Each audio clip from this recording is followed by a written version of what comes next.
Hebrew పత్రిక 12వ అధ్యాయము 14వ వచనం. Hebrews chapter 12, let's read verse 14. అందరం కలిసి చదువుకుందాం.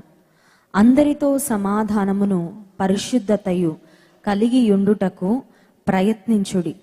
పరిశుద్ధత లేకుండా ఎవడును ప్రభువును చూడడు. ఇంకొకసారి చదువుకుందామండి. అందరితో సమాధానమును పరిశుద్ధతయు కలిగి యుండుటకు ప్రయత్నించుడి. పరిశుద్ధత లేకుండా ఎవడును ప్రభువును చూడడు. అందరితో సమాధానము కలిగి ఉండాలి. అందరితో సమాధానం అంటే కొంతమంది కారణం లేకుండా మనకు శత్రువులు అయిపోతారు. వాళ్ళు ఎందుకు శత్రువులు అవుతారో తెలియదు, ఎందుకు మనల్ని ద్వేషిస్తారో తెలియదు, ఎందుకు మన మీద పగ పెంచుకుంటారో కూడా తెలియదు. కొన్నిసార్లు మేలైన దానిని అనుసరిస్తున్నందుకు మనకు శత్రువులు కావచ్చు, లేక కొన్నిసార్లు వారికంటే ఉన్నతమైన స్థితిలో నీవు ఉన్నందుకు నిన్ను శత్రువుగా భావిస్తూ ఉండొచ్చు. కొన్నిసార్లు ఎవరో చెప్పిన మాటలు, చెప్పుడు మాటలు విని నీ మీద ఒక రకమైన వ్యతిరేకతను మనసులో పెట్టుకొని నీకు శత్రువులు కావచ్చు. ఏదేమైనప్పటికీ మనసులో ఉన్న శత్రుత్వం ఏదో ఒక రోజు బయటకు వచ్చేస్తుంది. ఎందుకంటే హృదయంలో ఉన్నది ఎక్కువ రోజులు దాగదు కదా. ఇప్పుడు మనకి ఎవరి మీద గౌరవం ఉన్నా, ప్రేమ ఉన్నా అది మాటల్లో, క్రియల్లో బయటకు వస్తుంది. ఎవరి మీద మనకి ద్వేషం ఉన్నా, కోపం ఉన్నా, పగున్నా, అసూయున్నా ఏదో ఒక టైంలో అది అలా టంగ్ స్లిప్లో అయినా బయటకు వస్తుంది. ఎదుటి వ్యక్తికి అర్థమవుతుంది అనమాట. ఏమనంటే, ఓహో వారి మనసులో ఏముందో నాకు ఇప్పుడు అర్థమైంది. నేను అనుకున్నాను వారికి నేనంటే ఇష్టమేమో, లేకపోతే వారు నాతో సమాధానంగా ఉండాలనుకుంటున్నారని. But now I realise they are not my friends. వారు నాకు స్నేహితులుగా ఉండాలని భావించడం లేదు, నాకు శత్రువులు అయిపోయారు. బైబిల్ గ్రంథంలో మనం చూసినట్లయితే సౌలు దావీదును ఒక పెద్ద శత్రువుగా చూడడం ప్రారంభించాడు. కానీ ఆశ్చర్యం ఏంటంటే సౌలు కుమారుడైన యోనాతాను హృదయం దావీదు హృదయంతో కలిసిపోయిందంట. యోనాతాను దావీదు మీద ఎంత ప్రేమ చూపించడం ప్రారంభించాడంటే, ఒక స్త్రీ ఒక పురుషుని మీద, అంటే ఒక వివాహం చేసుకోబోయే స్త్రీ ఒక వివాహం చేసుకోబోయే పురుషునితో, లేక వివాహం చేసుకున్న తర్వాత భార్య భర్తలకు ఎటువంటి ప్రేమ, అన్యోన్యత ఉంటుందో అంతకన్నా ఎక్కువ ప్రేమ యోనాతానుకు దావీదు మీద వచ్చిందంట. అంటే చూడండి, తండ్రికేమో తన స్నేహితుడి మీద బద్ధ శత్రుత్వం, కానీ యోనాతాను మనసేమో దావీదు మనసుతో కలిసిపోయింది. ఇప్పుడు ప్రశ్న ఏంటంటే, దేవుడు మనం అందరితో సమాధానంగా ఉండమని చెప్తున్నారు, కానీ అక్కడ ఒక మాట వ్రాయబడి ఉంది. అదేంటంటే, ఉండడానికి ప్రయత్నించండి. మీ ప్రయత్నం మీరు చేయండి. ఇంకా ఆ తర్వాత వాళ్ళు నేను నిన్ను ఎనిమీస్ లిస్ట్లోనే పెట్టానంటే అది వాళ్ళకి దేవుడికి మధ్యలో, అంటే మనకి దేవుడికి మధ్యలో మాత్రం ఏ అడ్డు లేక ఏ ఆటంకం ఉండకుండా చూసుకోవాలి. ఒక దగ్గర ఒక మంచి కొటేషన్ చదివాను. అదేంటంటే, forgive your enemy not because they deserve it but because you deserve peace అని. ఇంకొకసారి చెప్తాను. Forgive your enemy not because they deserve it but because you deserve peace. నీ శత్రువును క్షమించు, ఎందుకంటే నీవు క్షమించడానికి వాళ్ళకి అర్హత ఉందని కాదు. ఇప్పుడు చూడండి, కొంతమంది నిష్కారణంగా మనల్ని ద్వేషించి దూషించి మనకు కీడు చేసినప్పుడు వీళ్ళు క్షమాపణకు అర్హులు కాదు అని అనిపించవచ్చు. భయంకరమైన కీడు ఎవరైనా చేశారనుకోండి, మనసులో ఒక ఆలోచన వస్తుంది, దే డోంట్ డిజర్వ్ ఫర్గివ్నెస్, అసలు వాళ్ళు క్షమాపణకు అర్హులు కాదు. అమెరికా దేశంలో ఒక తల్లికి ఒకే ఒక కుమారుడు ఉన్నాడంట. ఒకే ఒక కుమారుడు ఉన్నాడు. ఆమె భర్త కూడా చనిపోయాడు. ఇంకా ఆమె ప్రాణం అంతా ఆ కొడుకులోనే ఉంది. అంతే కదండి, భర్త లేడు, ఒక్క కొడుకే, ఆమె ప్రాణం అంతా కొడుకులో ఉంటే ఆ కుమారుణ్ణి ఒక నల్లజాతీయుడు పిస్టల్ని కణితలో పెట్టి షూట్ చేసి చంపేశాడు. ఆ తల్లికి ఆ వార్త తెలిసి గుండె పగిలిపోయింది. గుండె పగిలిపోయిన తర్వాత ఏ వ్యక్తి హత్య చేశాడో, ఏ వ్యక్తి తన ఒక్కగానొక కుమారుడిని హతమార్చాడో ఆ వ్యక్తి పోలీసుల చేతికి దొరికిన తర్వాత ఇప్పుడు కోర్టులో ఆ వ్యక్తిని, ఆ క్రిమినల్ని ప్రవేశపెట్టారు. సో తన కుమారుడిని చంపిన క్రిమినల్ ఆమె ఎదురుగా ఉన్నాడు, ఈమె యువతల వైపు ఉంది.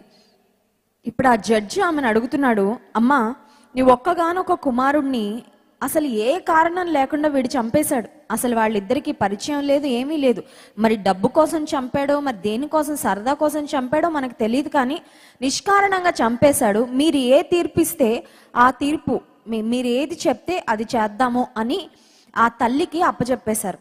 అప్పచెప్తే ఆ తల్లి ఒక మాట చెప్పింది. అదేంటంటే, నా కుమారుణ్ణి, నా ఒక్కగానొక్క కుమారుణ్ణి చంపినందుకు నిజానికి యేసు ప్రభు నాలో లేకపోతే నేను క్షమించేదాన్ని కాదు, కానీ ఐఎమ్ ఎ క్రిస్టియన్, నేను క్రీస్తు ప్రభువును కలిగిన వ్యక్తిని, ఆ వ్యక్తిని నేను హృదయపూర్వకంగా క్షమించాలనుకుంటున్నాను. నా కుమారుణ్ణి చంపినా సరే.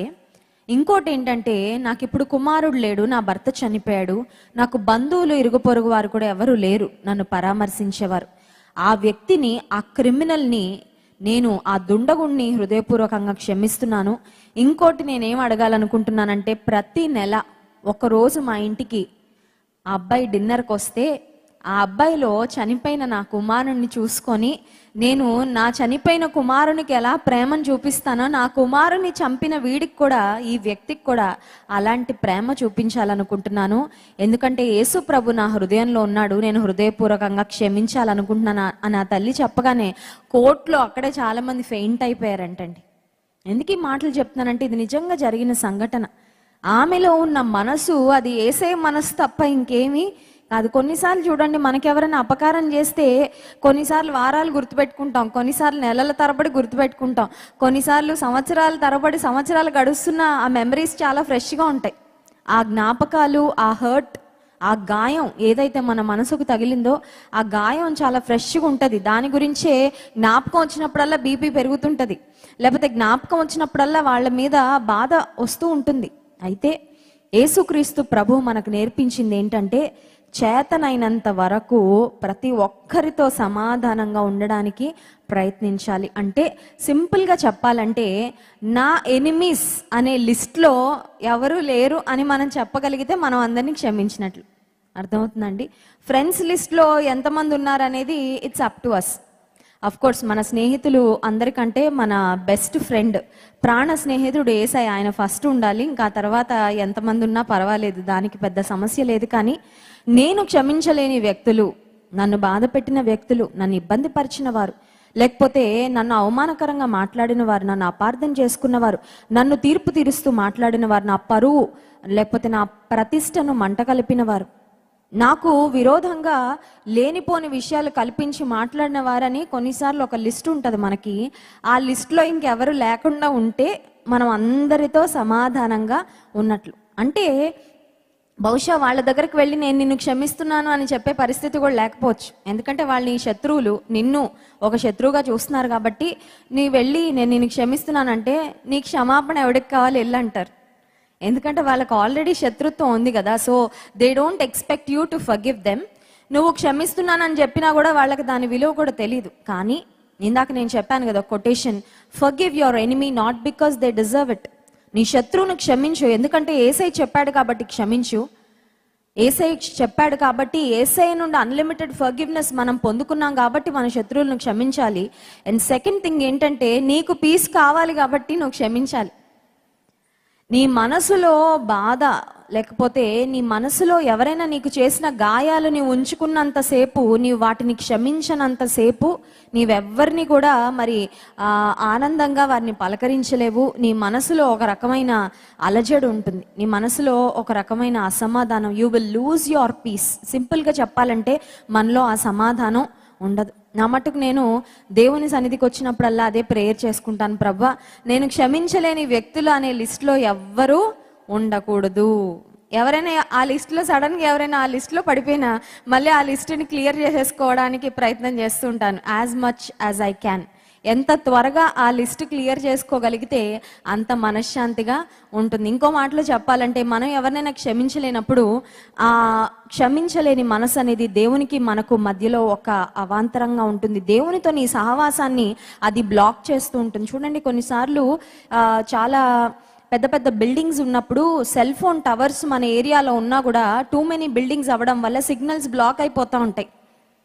హైదరాబాద్లో కొన్ని ప్రాంతాల్లో చాలామంది వాళ్ళ ఫోన్స్ సిమ్స్ ఉన్నా కూడా రెండో సిమ్ తీసుకున్నారనమాట. ఎందుకంటే ఈ పర్టికులర్ నెట్వర్క్ సంబంధించిన టవర్స్ చాలా ఉన్నాయి, కానీ బిల్డింగ్స్ అన్ని కట్టేసి, అపార్ట్మెంట్స్ అన్ని కట్టేసి ఆ సిగ్నల్స్ సరిగ్గా మాకు రావడం లేదండి, అందుకని వాయిస్ క్లారిటీ ఉండడం లేదు, ఎవరైనా ఫోన్ చేస్తున్నారు రింగ్ అవ్వడం లేదని చెప్తూ ఉంటారు. కొన్నిసార్లు దేవుడు మనతో కమ్యూనికేట్ చేయాలని ఆయన సిగ్నల్స్ పంపిస్తూ ఉంటాడు, కానీ కొన్ని అవాంతరాలు వచ్చేస్తుంటాయి. ఆ అవాంతరాల్లో ఒకటి ఏంటంటే మనం ఎవరిని క్షమించలేకపోతున్నామో అదే కొన్నిసార్లు దేవునితో మన సహవాసానికి ఒక బ్లాక్గా, ఒక అడ్డంకుగా, ఒక ఆటంకంగా తయారైపోతూ ఉంటుంది. యేసుక్రీస్తు ప్రభు కూడా పరలోక ప్రార్థనలో ఒక మాట నేర్పించారు. మా ఎడల అపరాధము చేసిన వారిని మేము క్షమించిన ప్రకారము మా అపరాధములను క్షమించు. దేవుడు మనల్ని క్షమించాలని కోరుకుంటాం. అన్ని తప్పుల నుండి క్షమించాలని కోరుకుంటామా? కొన్నిటి నుండి క్షమించాలని కోరుకుంటామా? అన్నీ క్షమించేయాలని కోరుకుంటాం కదా. అందుకని కొన్నిసార్లు మనకంత టైం కూడా ఉండదు. నేను ఇది చేశానైనా ఒప్పుకోవడానికి టైం లేక అన్నీ క్షమించే ప్రభు అంటాం. అంటే ఆల్ ఇన్ వన్ అనమాట. ఓ వాషింగ్ మెషిన్లో బట్టలు వేసి స్విచ్ చేస్తే అన్ని బట్టలు వాష్ అయిపోయినట్లు ఉంటుంది కొన్నిసార్లు మన ప్రేయర్. అన్ని తప్పులు క్షమించేయ్యా, కోటాను కోట్ల స్తోత్రాలయ్యా, లెక్కలేనని స్తోత్రాలయ్యా, నువ్వు లెక్క పెట్టుకో అయ్యా, నాకు లెక్క పెట్టడానికి అంత టైం లేదు అన్నట్లు ఉంటుంది కొన్నిసార్లు మన వ్యవహారం. అయితే దేవుని నుండి పరిపూర్ణమైన క్షమాపణను అన్ని విషయాల్లో దేవుడు నన్ను అర్థం చేసుకుంటాడండి, దేవుడు నన్ను అర్థం చేసుకోవాలని కోరుకుంటున్నాను అనుకుంటున్న మనము మన తోటి వారిని కూడా అదే విధంగా మనము చూడగలిగితే, అదే విధంగా మనం క్షమించగలిగితే మన జీవితంలో గొప్ప ఆశీర్వాదము ఉంటుంది. యోసేపు జీవితాన్ని మనం గమనించినట్లయితే పాత నిబంధన గ్రంథంలో యోసేపు యేసుక్రీస్తు ప్రభువారికి సాదృశ్యంగా ఉన్నాడు. అన్నలు ద్వేషించారు యోసేపుని, ఎంత ద్వేషించారో. యోసేపు బదులు ఇంకెవరైనా యోసేపు స్థానంలో ఉంటే అనుకునేవారు, every dog has its day, ప్రతి కుక్కకు ఒక రోజు ఉంటుందంట. ఓ సామెత ఉంది, అన్నలారా ఇప్పుడు మీ టైము, కానీ నాకు ఓ టైం వస్తుంది, నేను పవర్లోకి వస్తాను, నాకు దేవుడు ఒక కళ చూపించాడే, ఆ కళ నెరవేర్చే దినం ఒకటి వస్తుంది, అప్పుడు మీ తిక్కను ఎలా కుదర్చాలో నాకు బాగా తెలుసు. I will wait for that time, I will wait for that opportunity to teach you a lesson. మీకు ఒక పాఠం నేర్పించడానికి ఆ టైం ఉంది చూసావా, దాని కొరకు వెయిట్ చేస్తానని ఇంకొకరైతే అనుకుంటారు. కానీ యోసేపు యేసుక్రీస్తు ప్రభు వంటి మనసును కలిగి, అవకాశం వచ్చింది, టైం వచ్చింది, ఏమన్నా చేయొచ్చు అన్నలకి, ఆ టైంలో ఏం చేయాలని చూస్ చేసుకున్నాడంటే ప్రేమ చూపించాలని చూస్ చేసుకున్నాడు, ఆదరించాలని చూస్ చేసుకున్నాడు, పోషించాలని చూస్ చేసుకున్నాడు, సంరక్షించాలని చూస్ చేసుకున్నాడు, క్షమించాలి అనేది చూస్ చేసుకున్నాడు. ఎంత గొప్ప మనసండి. 12 మంది కుమారులు ఉంటే యాకోబుకు కుటుంబం అంతటికి ఒక గ్రేట్ బ్లెస్సింగ్గా, గొప్ప ఆశీర్వాదంగా ఈ యోసేపును దేవుడు ఏర్పాటు చేసుకున్నాడు. ఎందుకంటే యోసేపులో ఉన్న మనసు అంత గొప్ప మనసు. క్షమించాడు, ఆదరించాడు, పోషించాడు, వారి కుటుంబాలను సంరక్షించాడు, వారికి కావలసినవన్నీ ఏర్పాటు చేసి పెట్టాడు యోసేపు. ఈ రాత్రికాల సమయంలో కూడా దేవుని సన్నిధికి వచ్చిన మనల్ని మనం ఒక సెల్ఫ్ చెక్, ఒక సెల్ఫ్ ఎగ్జామినేషన్. ఎప్పుడో ఎవరో ఏదో అన్నారండి, అది ఇంకా నాకు గుర్తుందండి. చూడండి, కొన్నిసార్లు భార్య భర్తల మధ్యలో ఏదన్నా గొడవలు వచ్చినప్పుడు పెళ్లి టైంలో మా వాళ్ళని మీ వాళ్ళు సరిగ్గా చూసుకోలేదని మొదలు పెడతారు కొంతమంది. తెలుసా, వాళ్ళ వివాహం ఎన్ని సంవత్సరాలన్నా అయిండొచ్చు, మన పెళ్ళి అయినప్పుడు మా వాళ్ళకి మీ వాళ్ళు కుర్చీలు వేయలేదు తెలుసా నీకు అంటే, దానికి చాలా రీజన్స్ ఉండొచ్చు. పాపం నిజంగా కుర్చీలు వేయకుండా ఉండాలని ఎవరు అనుకోరు. ఆ పెళ్లి టైంలో ఎవరి హడావిడి వాళ్ళది. అయితే కొన్నిసార్లు ప్రేమ లేని చోట, యేసయ్య లాంటి మనసు లేని చోట ప్రతి చిన్న ఇష్యూ కూడా చాలా పెద్ద ఇష్యూ అయిపోతూ ఉంటుంది. ప్రతి చిన్న విషయాన్ని కూడా మనం హైలైట్ చేసేస్తూ ఉంటాం. ప్రతి చిన్న దాన్ని మనం ఫోకస్ చేసేసి దాన్ని బట్టి సమాధానాన్ని పోగొట్టుకోవడం, దాన్ని బట్టి క్షమించలేకపోవడం, దానివల్ల మన మనసులో శాంతి ఉండకపోవడం, దానివల్ల మనం సరిగ్గా ప్రార్థన చేయలేకపోవడం, దానివల్ల మందిరంలో కూర్చున్న వాక్యం సరిగ్గా ఎక్కదు బుర్రకి, దానివల్ల నీ జీవితంలో ఆనందం ఉండదు, సంతోషం ఉండదు, రకరకాల సమస్యలన్నీ ప్రారంభమవుతాయి.